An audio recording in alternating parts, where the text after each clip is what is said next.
ముందు వీడియోలో మనం 45, 45, 90 ప్రత్యేక త్రిభుజం స్పెషల్ ట్రయాంగిల్ గురించి నేర్చుకున్నాం.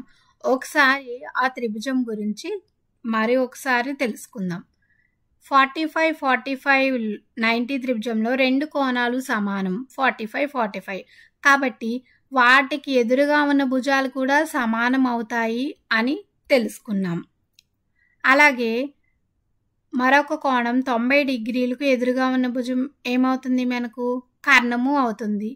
అలాగే ఇప్పుడు రెండు భుజాలు సమానం కాబట్టి A = B = √2c/2 అనే సూత్రాన్ని మనం తెలుసుకున్నాం. ఇప్పుడు ఒక ఉదాహరణను చూద్దాం. ఒక 45, 45, 90 త్రిభుజంలో కర్ణము 10 సెంటీమీటర్లు అయితే మిగిలిన భుజాల విలువను కనుగొనండి. ఇది మనకు ఏ త్రిభుజం? 45, 45, 90 త్రిభుజం కాబట్టి రెండు కోణాలు సమానం కాబట్టి వాటికి ఎదురుగా ఉన్న భుజాలు కూడా సమానంగా ఉంటాయి. అయితే మనకు కర్ణం విలువ ఇచ్చారు, రెండు భుజాల విలువలు సమానం. ఆ రెండు భుజాల విలువలు ఇప్పుడు మనం కనుక్కోవాలి. కర్ణం 10 సెంటీమీటర్లు ఇచ్చారు కాబట్టి B = √2/2 × 10 అంటే కర్ణం విలువ C = 10 సెంటీమీటర్స్ ఇచ్చారు కాబట్టి మనం దాన్ని ఈ విధంగా రాసుకోవడం జరిగింది. B = 5√2 అవుతుంది. రెండు భుజాలు సమానం కాబట్టి మనకు B = A = 5√2 అవుతుంది. ఇప్పుడు ఒకసారి పైథాగరస్ సిద్ధాంతాన్ని ఉపయోగించి ఒకసారి సరిచూద్దాం.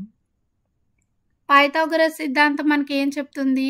ఒక లంబకోణ త్రిభుజంలోని కర్ణం యొక్క వర్గం మిగిలిన రెండు భుజాల వర్గాల మొత్తానికి సమానం. దీన్నే మనం A² + B² C² రాయవచ్చు. మనకు A విలువ మరియు B విలువ సమానం కాబట్టి 5√2² + 5√2² C విలువ మనకు 10 సెంటీమీటర్లు ఇవ్వడం జరిగింది కాబట్టి 10² = 100 అవుతుంది. కాబట్టి 5² 25 √2² క్యాన్సిల్ అయిపోతే మనకు 2 మిగులుతుంది. అలాగే 5² 25 × 2 = 100. 25 × 2 మనకు 50. 50 + 50 = 100. కాబట్టి మనకు కర్ణం విలువ తెలిసినప్పుడు మిగిలిన రెండు భుజాలను సులభంగా తెలుసుకోవచ్చు. మనం A = B = √2c/2 అనే సూత్రాన్ని ఉపయోగించి. ఇప్పుడు 45, 45, 90 ప్రత్యేక త్రిభుజం లాగే 30, 60, 90 అనేది కూడా మరొక ప్రత్యేకమైన త్రిభుజం. అయితే ఈ 30, 60, 90 యొక్క ప్రత్యేకత ఏమిటి అంటే వీటిలోని కోణాలను బాగా గమనిస్తే ఇవి మనకు 1:2:3 అనే ప్రత్యేక నిష్పత్తిలో ఉన్నాయి. కాబట్టి దీన్ని మనం ఒక ప్రత్యేకమైన త్రిభుజం అనవచ్చు. ఈ త్రిభుజం యొక్క ప్రత్యేకత ఏమిటో ఇప్పుడు తెలుసుకుందాం. ఈ త్రిభుజంలోని మనకు ఒక కోణం 90 డిగ్రీలు అని తెలుసు, లంబ కోణము. అలాగే మరొక కోణం 30 డిగ్రీలు అనుకుంటే ఇప్పుడు మిగిలిన కోణం ఎంతో ఇప్పుడు తెలుసుకుందాం. ఒక కోణం 90 డిగ్రీలు, మరొక కోణం 30 డిగ్రీలు. అయితే మిగిలిన కోణాన్ని X అనుకుందాం. మనకేం తెలుసు? త్రిభుజంలోని కోణాల మొత్తం మనకు 180 డిగ్రీలు అని తెలుసు. కాబట్టి ఒక కోణం 90 డిగ్రీలు, మరొక కోణం 30 డిగ్రీలు కాబట్టి X + 30 + 90 = 180గా రాయవచ్చు. అప్పుడు X + 120 = 180 అవుతుంది. X = 180 - 120 అవుతుంది. X = 60 అంటే ఒక కోణం 90 డిగ్రీలు, మరొక కోణం 30 డిగ్రీలు అయినప్పుడు మిగిలిన కోణం మనకు 60 డిగ్రీలు అవుతుంది. ఇప్పుడు 30, 60, 90 ట్రయాంగిల్ని తీసుకుందాం. ఈ ట్రయాంగిల్లో మనకు లంబ కోణానికి ఎదురుగా ఉన్న భుజము కర్ణము అవుతుంది. ఈ కర్ణముని మనం H అనుకుందాం. అలాగే 30 డిగ్రీలకు ఎదురుగా ఉన్న భుజాన్ని మనం Xగా తీసుకుందాం. అదేవిధంగా అదే 30, 60, 90 ట్రయాంగిల్ని మరొక త్రిభుజాన్ని ముందుగా తీసుకున్న త్రిభుజానికి ఈ విధంగా జోడించి తీసుకున్నట్లయితే ఇది కూడా ఒక 30, 60, 90 ట్రయాంగిల్. లంబకోణానికి ఎదురుగా ఉన్న భుజము హెచ్ అనుకుందాం. అలాగే 30 డిగ్రీలకు ఎదురుగా ఉన్న భుజం ఎక్స్ అవుతుంది. ఎందుకంటే ఈ రెండు కూడా సర్వసమాన త్రిభుజాలు, అంటే రెండిటిలోనూ మనకు కోణాలు మరియు భుజాలు సమానంగా ఉన్నాయి. ఇప్పుడు ఈ త్రిభుజాన్ని ఒకసారి బాగా గమనిస్తే మనం ఈ త్రిభుజాన్నే ఈ విధంగా రాసుకోవచ్చు. అంటే ఈ త్రిభుజంని మనం ఈ విధంగా చూపించవచ్చు. ఇక్కడ చూడండి, ఈ త్రిభుజంలోని 3 కోణాలు 60 డిగ్రీలు, 3 భుజాలు సమానం. అంటే ఇది ఒక సమబాహు త్రిభుజము, ఈక్విలేటరల్ ట్రయాంగిల్ అవుతుంది. ఎందుకు అంటే ఒక త్రిభుజంలోని 3 భుజాలు సమానం, అలాగే మరియు 3 కోణాలు సమానము, మరియు ఒక్కొక్క కోణం 60 డిగ్రీలు ఉంది. అంటే మనకు ఎందుకు 60 డిగ్రీలు? ఇప్పుడు ఒక త్రిభుజంలోని మొత్తం కోణాలు సమం మనకు 180 డిగ్రీలు అని తెలుసు.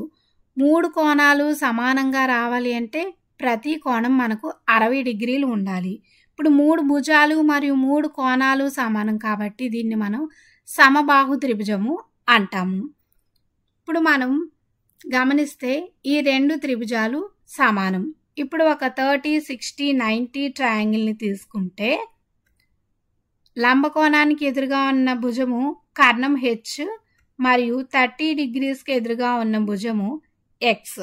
ఇప్పుడు ఎక్స్ విలువ మనం కనుగొందాం. ఈ పైన చూపించిన రెండు త్రిభుజాలు సమానం కాబట్టి వాటి భుజాలు కూడా సమానం అవుతాయి. అంటే దీన్ని మనం ఈ విధంగా రాసుకోవచ్చు. X plus X is equals to H అవుతుంది. ఇప్పుడు 2x ఈజ్ ఈక్వల్స్ టు మనకు హెచ్ అవుతుంది.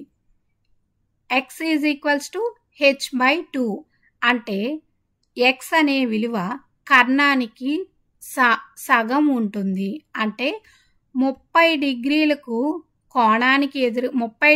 కోణానికి ఎదురుగా ఉన్న భుజం మనకు కర్ణంలో సగం ఉంటుంది. ఇప్పుడు మనకు ఈ 30, 60, 90 ట్రయాంగిల్లో రెండు భుజాలు మనకు తెలుసు. ఒకటి కర్ణము హెచ్, రెండవది 30 డిగ్రీలకు ఎదురుగా ఉన్న భుజము హెచ్ బై 2 అంటే కర్ణంలో సగం అవుతుంది అని తెలుసు. మరి మూడవ భుజము 60 డిగ్రీలకు ఎదురుగా ఉన్న భుజం ఏమవుతుందో ఇప్పుడు మనం తెలుసుకుందాం. రెండు భుజాలు తెలుసు, మూడవ భుజం తెలుసుకోవడానికి మనం పైథాగరస్ సిద్ధాంతాన్ని ఉపయోగించి మనం మూడవ భుజం అయిన ఏను తెలుసుకోవచ్చు. పైథాగరస్ సిద్ధాంతం ఏం చెప్తుంది? కర్ణం యొక్క వర్గం మిగిలిన రెండు భుజాల వర్గాల మొత్తానికి సమానం. దీన్నే మనం ఈ విధంగా రాసుకోవచ్చు. 1/2 H whole square plus A square is equals to మనకు కర్ణం హెచ్ కాబట్టి హెచ్ స్క్వేర్గా రాసుకోవచ్చు. దీన్నే మనం H square by 4 plus A square is equals to H square. మనకు ఏ విలువ తెలియాలి కాబట్టి A square is equals to H square minus H square by 4. ఇప్పుడు A square is equals to H square కామన్గా తీస్తే మనకు 1 minus 1/4. A square is equals to H square 3/4. అప్పుడు మనకు ఏ ఈజ్ ఈక్వల్స్ టు √3/2 హెచ్ అవుతుంది. అంటే మిగిలిన భుజం ఏ మనకు √3/2 హెచ్ అవుతుంది. అంటే 60 డిగ్రీల కోణానికి ఎదురుగా ఉన్న భుజము కర్ణానికి √3/2 రెట్లు ఎక్కువగా ఉంటుంది. ఇక్కడ చూడండి, మనకు ఒక భుజము తెలిస్తే మనం 3 భుజాల విలువలు కూడా కనుగొనవచ్చు. అందుకే మనము 30, 60, 90 అనేది ఒక స్పెషల్ ట్రయాంగిల్, ప్రత్యేకమైన త్రిభుజము అని చెప్పవచ్చు. ఈ వీడియోలో మనం ఏం నేర్చుకున్నాం? 30, 60, 90 ప్రత్యేక త్రిభుజం గురించి నేర్చుకున్నాం. దాంట్లో 30 డిగ్రీల కోణానికి ఎదురుగా ఉన్న భుజము కర్ణంలో సగం ఉంటుంది. 60 డిగ్రీల కోణానికి ఎదురుగా ఉన్న భుజము కర్ణానికి √3/2 రెట్లు ఎక్కువగా ఉంటుంది.